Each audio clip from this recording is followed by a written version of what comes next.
پاکستان په دې هڅه چې د ډیورند فرضي کرښه د رسمي سرحد په توګه ومنل شي، خو د طالبانو دفاع وزیر مولوي محمد یعقوب مجاهد توند غبرګون سره مخ شو.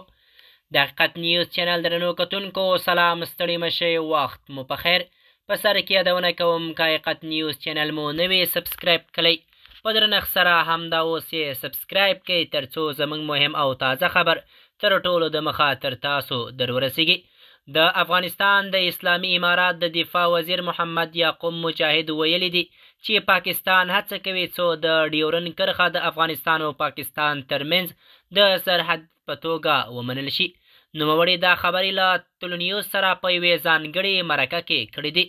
د دفاع وزیر په وینا پاکستان له اوږدې مودې راهیسې هڅه کوي چې دا کرښه د دواړو هیوادونو ترمنځ د رسمي پولې په توګه ومنل شي، خو د افغانستان حکومت دا موضوع یوه تاریخي مسئله بللي او وایي چې دا مسئله نه یوازې د اوسني حکومت بلکې د پخوانیو حکومتونو لپاره هم د حل وړ نه وه.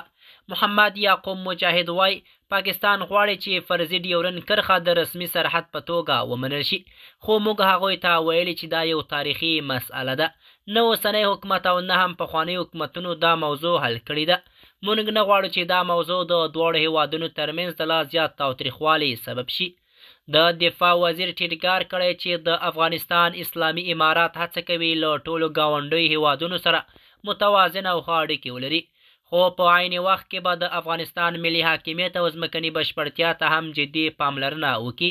نوموړي همدارنګه د افغانستان او پاکستان ترمنځ وروستۍ امنیتي پیښو ته هم اشاره کړې ده. د هغه په وینا که چیرې پاکستان د افغانستان پر خاوره بریدونه وکړي یا د افغان خاورې حاکمیت ته زیان ورسوي، نو دا اسلامي امارات ځواکونه به یو مناسب ځواب ورکړي. محمد یعقوب مجاهد وایي هر ډول برید چې د پاکستان له لوري پر افغانستان وشي د اسلامي امارات له لوري به ځواب ورکړل شي. هغه زیاته کړې چې افغانستان د جګړې غوښتونکی نه دی، خو که چیرې پر هیواد فشار واچول شي نو د هیواد د دفاع لپاره لازم اقدامات ترسره شي. د دفاع وزیر په دې مرکه کې یو بل مهم ټکي ته هم اشاره کړې ده. هغه ویلي که چیرې د افغانستان پلازمینه کابل نه امن شي نو دا به د سیمې پر امنیت هم اغیزه وکړي او ممکن اسلام آباد به هم له ورته امنیتي ستونزې سره مخ شي. نوموړي وویل که کابل نه امن شي نو اسلام آباد هم ناامنه کیدی شي. د نوموړي په وینا سیمه ییز امنیت یو له بل سره تړلی دی او که په یو هیواد کې بې ثباتي رامنځته شي نو اغیزې پر نورو هیوادونو هم پرېوځي. بل لور ته د ډیورند کرښې موضوع له اوږدې مودې راهیسې د افغانستان او پاکستان ترمنځ له یو مهم او جنجالي موضوعاتو څخه بلل کیږي.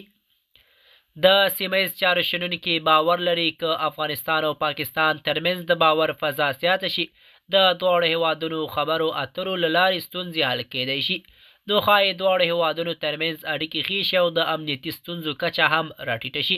د حقیقت نیوز چینل درنو کتونکو زموږ د نن ورځې چمتو شوی خبر تر همدې ځای و. تر بیا مو په الله سپارم.